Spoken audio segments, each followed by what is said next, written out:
On a casual afternoon, a Thursday, I think, I was scrolling through Instagram while I waited for my next class to start. I came across a picture that led me to another picture, and then I was left mouth agape and blood boiling. Three girls in cut off jean shorts, flannels tied around their waists, hips popped, holding cardboard signs that said, "We'll work for scholarship," struggling, no food, more money, thank you. And without my degree, I'd be hitting the streets. Let me begin by saying I have near to no idea how sororities work. I do know that each group has a philanthropy, like community service, help for the needy, food for the poor type of thing. This event was mocking the very grounds on which philanthropy is built upon. Let me follow that by saying this is no attack on Greek life, nor is it an attack on those girls, but rather an attack on stupidity. After my rage settled from my brain to my fingers, and after 6 hours and a few phone calls later, all the pictures were taken down and erased. I don't know what happened to the girls, or even the sorority chapter, and like I said before, I meant no harm to them, just their oblivion to offensive actions. I began my research on the same day, homelessness in Fort Smith. I contacted every food bank, shelter, day room, and police officer who had worked with this part of society that most of us overlook on our drive home. After 2 interviews and a ride-along form, I was in the back seat of an unmarked cop car, camera in hand. I wanted to see what this life was lived like, and I wanted to turn around and show these girls exactly what they were mocking. I strongly doubt any of these girls have ever met a homeless person, and I strongly doubt they understand what it means to actually be homeless. It's not about wearing flannels and high-waisted shorts and beanies. It's about hunger, and freezing in the winter, and wondering when your next shower will be. It's about struggle and heartache. It's about mental disorders and sometimes bad luck. Homelessness isn't fun, it isn't cool, and it's definitely not something to mock. This isn't just a short film about homelessness. It's about these people's stories. It's about society and how heartless and idiotic this younger generation has become. What do we do with our time? What motivates us? What breaks our hearts anymore? It's hard to tell when we shoot animals with fireworks and mock the homeless, all for a video or picture to post on social media. This film is a wake-up call to do something good, to be better, to make a difference in your community instead of mocking it.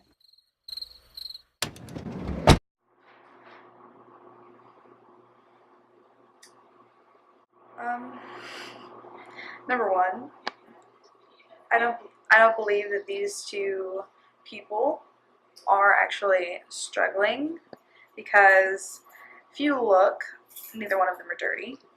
Neither one of them are covered in bruises. They both look like they have had a decent meal or a couple. They also look like they've had at least a shower today. So no, I do not think that they are struggling, and this actually kind of insults me because there are a lot of people in this world that are. I feel like they're very degrading. These people that can afford to go to college and be in a sorority, and they're making fun of people who aren't able to do that or have never done that, and just the way they dress and the way they've made these cardboard signs, it actually kind of makes me pretty mad. So it's not funny. It's actually pretty dumb. Like I said, they're using like this lifestyle that people that they can't help that they live in poverty and homeless and stuff like that, but yet they're using it as a way to dress up and to look dumb and get attention. When for some people it's a reality. Struggling. Will twerk for scholarship. Okay, wow, I don't enjoy that at all. I disgusted. I don't know what else I'm supposed to say. Will twerk for scholarship. That's up. Hashtag homeless. Will twerk with a backwards E for scholarship. I hate our generation, if we're being honest. That's disgusting.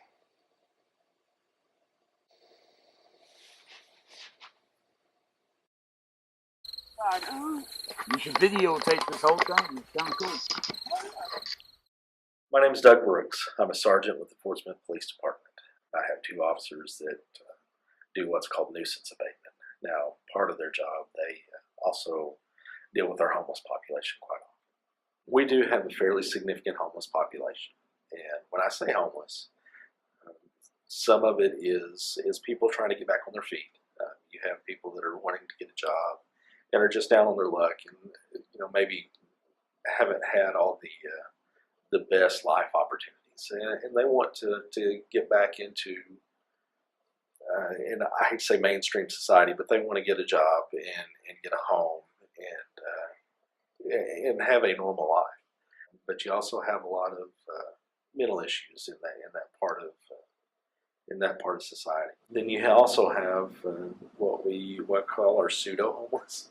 It's people that aren't really homeless but portray themselves that way, and these people are preying on on somebody's goodwill. They'll hold up signs that may say, out of work, need money, God bless, or I have this disease, or I just need money, and we'll actually follow them, and we'll follow them back to a nice house. We'll see them get in a nice car. It's a lot of times that's to feed a dependency they may have. That could be drugs, or that could be alcohol, or it could be gambling. I mean, there's no telling. Used to be a drug addict, and I'm an alcoholic, but all it does is kill lives, and the alcohol's killing me, so that's why I'm going to rehab. So if you tell all the youngsters out there, stay away from the alcohol and the drugs. If not, you're going to die. But I am working weaning myself off the alcohol, because this no good, it's killing me. There's people that need help. You get people, especially with like our homeless population. You have people that just will bend over backwards and want to do anything they can to help, somebody who claims to be homeless. Christians out there that help out the people on the streets, because without them, I wouldn't be where I'm at right now, because I'd be starving to death. The missions, the Salvation Army, they are awesome. Without them, I'd be starving. We are a public feeding program that we serve meals 7 days a week to the public. And we just try to become a place where people can regain their focus, or basically a stepping stone for those that have fallen on hard times. And there's different groups, but each person is unique and requires different levels of care, compassion, case management, and solutions. The homeless business is a tough business.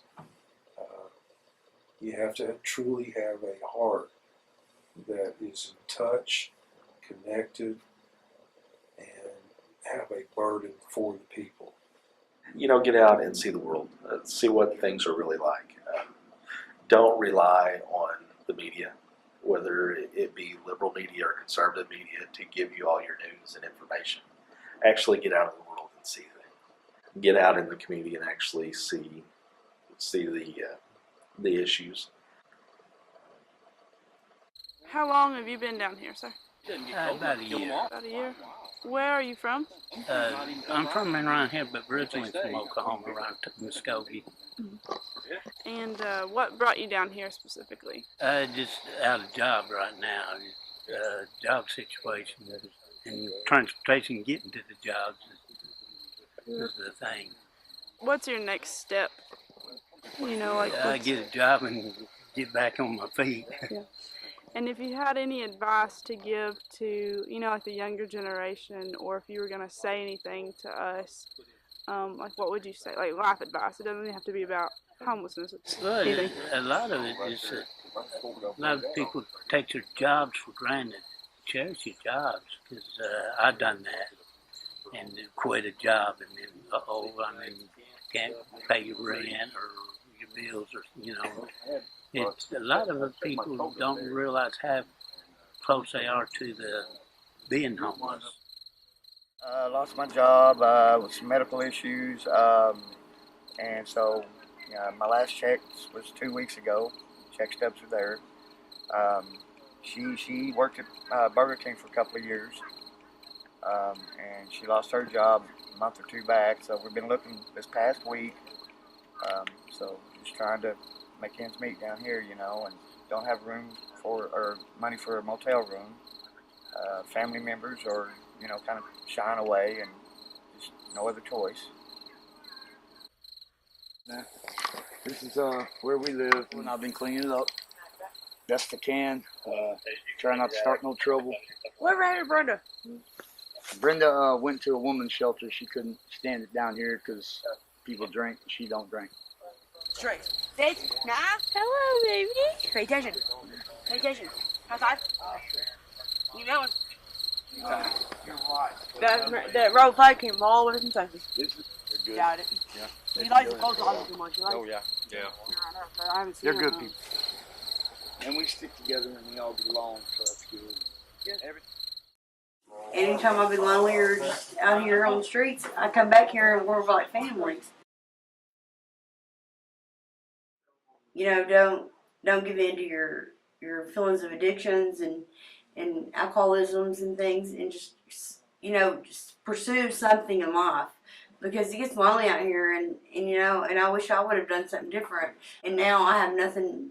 I have no financial stability to help me when I'm down and out. And I would suggest that they just continue to pursue a career. Where are you originally from? Seattle, Washington. What would you tell the younger generation?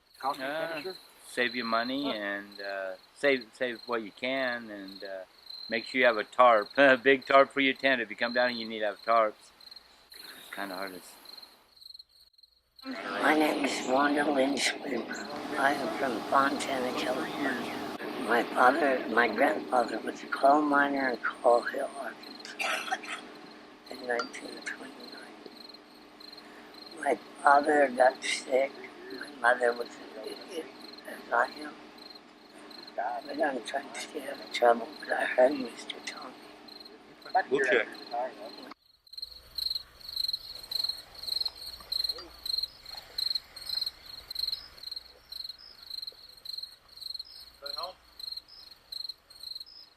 Tell me what it is. This? Yeah. Is blood spatter all along the side of here from a 20 gauge shotgun to the face. You wonder, does the person who live in that tent, do they know what that is? Or do they look at that and just think, oh, somebody splashed their cooking up there? Mm-hmm. I do appreciate that they're all very patriotic. Yeah. This is like home if you don't have a home. Stay in school. Don't do no drugs. Don't do nothing. Stay in school. Go to college. Because I've been there, bro. I went to medical school. Believe it or not. And look where I'm at right now. So don't think you're better than anybody. It happens. But stay in school. So you have something to fall back on. I've got a wonderful person in my life right now that is a blessing to me. And he's sitting right next to me. And and so I would just encourage people, especially the younger teenagers, it's not worth, being rebellious against their parents, leaving home, going off doing drugs and alcohol. It's not worth it. It's not a life that they're meant to have. Stay put and just become the people God created you to be. It's worth doing what you're supposed to do. Become men and women of God. No, I serve God. I pray every day. In fact, my Bible's right over there. They need to see that. I love going to church and I love being around homeless people, so what a great place to go. The best life advice that I could probably give someone would be, don't do drugs and get your education. How long have you been here? Going on 3 years now. If you had any advice for the younger generation, not even necessarily about homelessness, but just about life in general, what would you tell young people? I would say that they need to have more gumption about themselves, have more stability in their mind, and have something to think about, have a future. But the point is, stress is sometimes worth fighting for or fighting with. And to be a young person out here, you don't belong out here. I mean, I don't belong here, but I'm here with that. Not my choice, but young people have a choice. All right, well, I appreciate it, sir. Bless you.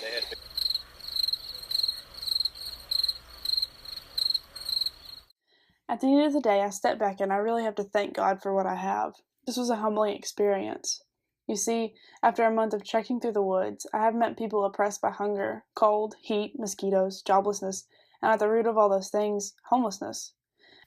I have documented their stories. I have even made a few new friends. I know their names, even their dogs' names. I know their plans for the future, and I hope to see them all accomplish those things. I wanted to tell these people's stories. I wanted to show my generation what this life was like. I hope to make a difference in these people's lives, both homeless and young and clueless. I just hope I did it justice.